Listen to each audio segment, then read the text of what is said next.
On the 50th anniversary of the first lunar landing, Omega is reflecting on the golden moments that defined that iconic day. Hey everyone, it's Q&A Tuesday.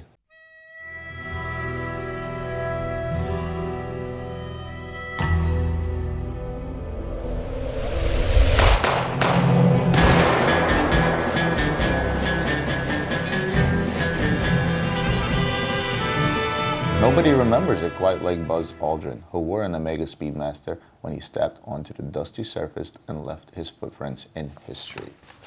This is an ad from the National Geographic. As I'm taping this, today is actually July 19th. So tomorrow is technically the 50th anniversary of the moon landing. Copy of National Geographic, and on the cover you can see actually an expert of the conversation of the famous pictures, you guys. And down here it's actually the conversation that was recorded while they were trying to take this iconic shot that's recognized around the world. For those of you guys that are into this kind of stuff, which I am, this is really a great article to read. So I highly recommend picking up this issue of National Geographic. It's a hell of a read, and it has to do with watches. And why am I telling you all this? Because the first question this week comes from Eddie. Roman, great content as always, thank you. What are your thoughts on the Speedmaster Apollo 11 50th Anniversary Editions? Thanks and keep up the good work. Well, I think my answer is going to be pretty obvious. I don't have this watch in stock at the moment. It's actually something I'm going to pick up for myself. I am a huge fan of anything that has to do with space. Done numerous episodes where I talked about the Apollo missions, where I talked about the watches that came behind them. I did a bunch of what's on my desk. In fact, after this episode, I'm going to tape a what's on my desk on another anniversary piece, not this particular one.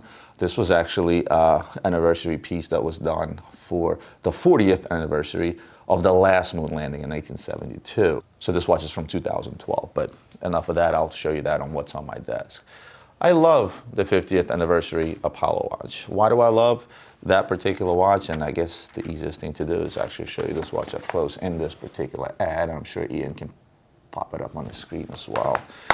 It looks like the watch that Buzz wore when he was landing on the moon. It signifies a huge feat, a huge win in American history. A huge win over the Russians, actually. This was during the time when there was a space race.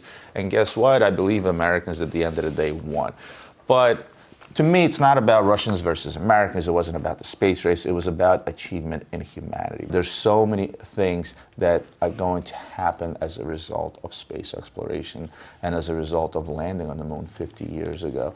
And for a watch to signify that, for a watch to celebrate that, to me, my opinion is going to be buy it, buy it, buy it, buy it. And it's one of those watches where you don't look at the resale value, because I know Omega makes a lot of anniversary editions, has made a lot of anniversary editions, but you know, there's only a few that sort of hold value, go through the roof, like the Snoopy watch I discussed in one of the episodes. But my opinion of the watch is absolutely A+. I've told you guys before, I'm a sucker for gimmicks, and this is a huge gimmick for me personally. I love anything that has to do with space, and I love watches. And when you put the two together, guess what? You have a customer in me, and sounds like they have a customer in you, Eddie. So I hope that answers your question. Moving on to a question from Yoad Akin. Hope I got your name right, Yoad. Hey Roman, keep up the good work, thank you. I was wondering what's trading better in your opinion, the new 1159 or the 15500? I know it's not the same style, but as a shop, I want to hear your thoughts. Thanks, Yoad Hakim. It's the Royal Oak. The answer is actually pretty obvious. The 15500 is trading at over list. The code 1159 came out of the gate trading at list, a little bit over. Now they're slowly come down because they're a less popular model. It's not rocket science. It's not a bad model like everybody else screamed and said it was ugly and this. They're still selling. The watch that I showed on the last episode, it's already sold. I have since sold the Perpetual. I've sold a few chronographs. I've sold what I managed to get my hands on because inventory is still low on 1159s because people are still buying them at the boutiques and paying full pop for them. But if you're going to take a Royal Oak versus any other model of AP, I don't care if it's 1159, another Jules, an Edward Piguet, or whatever it might be, Royal Oak is always going to win because Royal Oak is the Daytona of the Audemars Piguet world. So it being the #1 selling model in whatever variations, it's always going to sell better until they come out with something else that can beat the Royal Oak. Rolex Daytona was the #1 selling watch for them forever. They came out with the Sky Dweller specifically in stainless steel, and that seemed to be the one watch that's going to beat the Daytona. It doesn't. Daytona is still #1, and I feel that the Royal Oak is going to be the case for AP, so it's always going to be a better seller than the 1159. Hope that answers your question. Next question comes from S. Such. Roman, do you think Rolex should make a skeleton watch? I would love for Rolex to make a skeleton watch. It's not gonna happen. Why it's not gonna happen? Because Rolex is never going to get away from the norm. You're gonna have other companies out there like the Montoyas that they made, which is a skeleton Daytona in steel and gold. I discussed that in one of the episodes as well. You're gonna have a lot of aftermarket Daytonas out there that are skeleton. There are plenty of guys that have done a skeleton Daytona. Whether it's a one-off piece that a particular watchmaker decided to do by cutting out the dial, whether it's someone like myself, I can give a Daytona to my watchmaker and say, hey, take out the dial and make the skeleton nice, and he can do it for me. So people have done it before. To do it as a production piece, you have to understand something. When it comes to skeleton watches, any skeleton watch out there, the whole point of skeleton watches is to show off the watchmaking behind it, to show off the beautiful movement, usually a beautifully decorated movement. Brigade does it, Audemars Piguet does it. A slew of companies do it. In fact, again, what's on my desk, I'm showing a skeleton watch from Harry Winston. You'll see on that episode what I'm talking about. For Rolex, have you opened up a Rolex watch? Have you seen the inside of a Rolex watch? There's not a whole lot to show off. It is not a beautiful movement. There's really nothing in there to show off. In order to make a skeleton watch, there's a lot more that needs to be done. You want to decorate your movement. You want to have a movement that you actually want to show off, and Rolex doesn't really have that. Rolex is known for making durable sports watches that you can throw against the wall 10 times and they keep on ticking. For that, the movement comes out to be fairly rugged, so there's not a whole lot to show off. So to answer your questions, odds are Rolex will not make a skeleton watch. Their watches sell as they are. If it ain't broke, don't fix it. So that would be the answer to your question. Next one comes from Edward Black. Hi, hope you're well. Another interesting video. Thank you. May I ask what, in your opinion, is the right age of a watch to purchase a Bulgari Roma Octo to balance condition and price as it's deemed to take a dip? Edward, your question is relative to a question I've answered it before in regards to servicing watches, in regards to condition watches, in regards to all in all things that have to do with servicing a particular watch. A lot of guys tend to be a stickler on condition. A lot of guys tend to be a stickler on saying, oh, this watch is 5 years old, what's going on inside, and so on and so forth. And there's an illusion in the watch world really created by the prolonged amount of time where the watch world was controlled by the companies and the authorized dealers and the fancy boutiques since before the internet. And since the internet came out, they kind of phased away, and we're leading the pack. And a lot of gray market dealers are also big sticklers on saying, oh, we service the watch and we do this. We do all that. Every single pre-owned watch that comes in here, I warranty it for 3 years. So my watchmaker looks at the watch, opens it up, service it if it needs service. We polish the watch up, change straps. We do all those things in order to bring forth a product that makes you feel warm and fuzzy inside, saying, hey, this product has been serviced, it looks great, it's been polished, it looks almost new. I bought a nice pre-owned watch, I have a 3-year warranty on it. I am comfortable. But all that stuff is not a big deal. It's more of a marketing technique than anything else, and I've talked to you guys about this before. You are correct on one thing. Buy that watch pre-owned, because when you buy it new, you're gonna lose value. But the difference between buying it new and pre-owned is probably going to be 10 to 20%. So if you buy it at the right price new, let's say if you bought it from us at 30% off retail, and on the pre-owned market, let's say if it was half price or at 45 off retail, you're not losing a whole lot. So if you want the real true peace of mind of buying a brand new watch, pay a little more, be ready to lose that 10, 15% or 20% and go with it.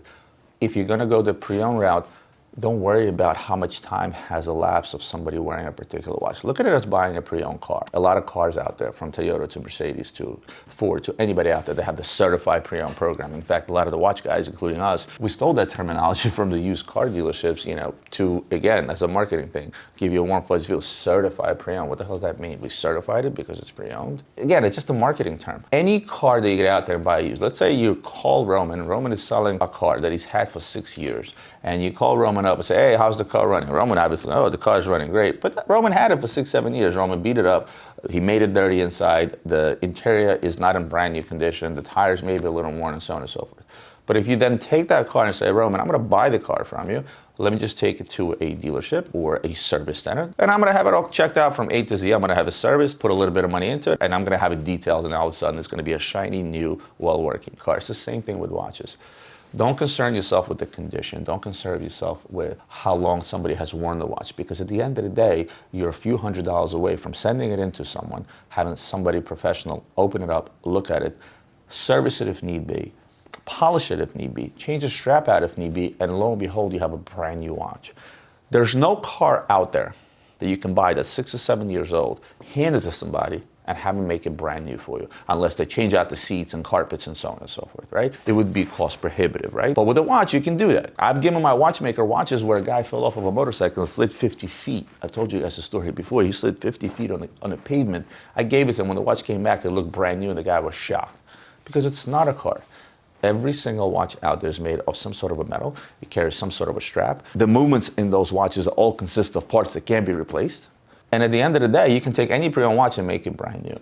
So hope I didn't confuse you too much, but the bottom line is, to answer your question, there is no right age to purchase your Bulgari Roma Octo to balance the condition, because the condition is something you should not be concerned with. Obviously, you don't want a watch that's been mangled, opened up, parts replaced, or something of that nature. That happens as well all the time.